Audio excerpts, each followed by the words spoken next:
ilk 3 ay ərzində ölkə ərazisində 2000-dən çox yeraltı təkan qeydə alınıb. Seysmoloji vəziyyət nəzarət altındadır. Bu barədə Respublika Seysmoloji Xidmət Mərkəzi tərəfindən keçirilən Açıq Qapı günündə məlumat verilib.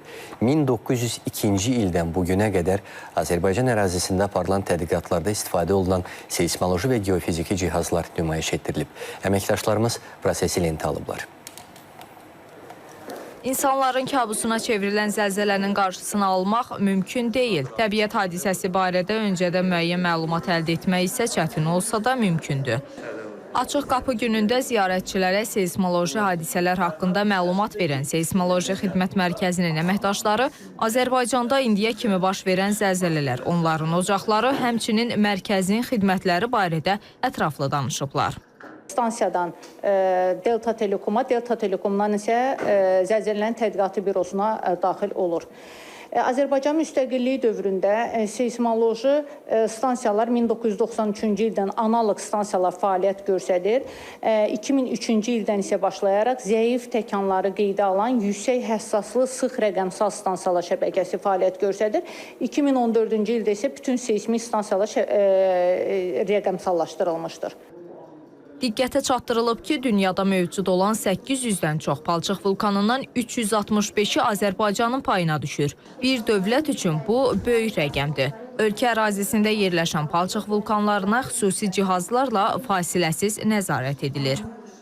Respublika Seysmoloji Xidmət Mərkəzində 2022-ci ildə təzə palçıq vulkanının şəbəkəsi yaradılmışdır. Kanadanın Nanometri şirkətinin stansiyalarıdır, yəni müasir cihazlardan istifadə olunub, müasir proqramlardan, üsullardan istifadə olunub və həmin bu stansiyaların vasitəsi ilə palçıq vulkanların vaxtı, davamlığı, dərinliyi, ayrılan enerjisi qeydə alınır.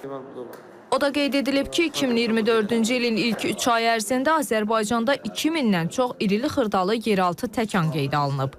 Azərbaycanda ümumiyyətlə götürəndə seysmiklik fon səviyyəsindədir. Yəni, bu xırda təkanlardır mən dediyim, hansı ki,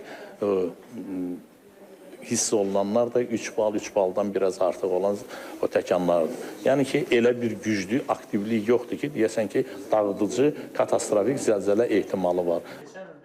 Həmçinin o da vurğulanıb ki, Android tipli mobil telefonlarda zəlzələ aktivliyini göstərən proqrama güvənmək olmaz. Çünki tam anlayışı olmayan insanlar proqramdan fərqli bölgə ilə bağlı gələn bildirişdən gərəksiz yerə təşvişə düşə bilərlər.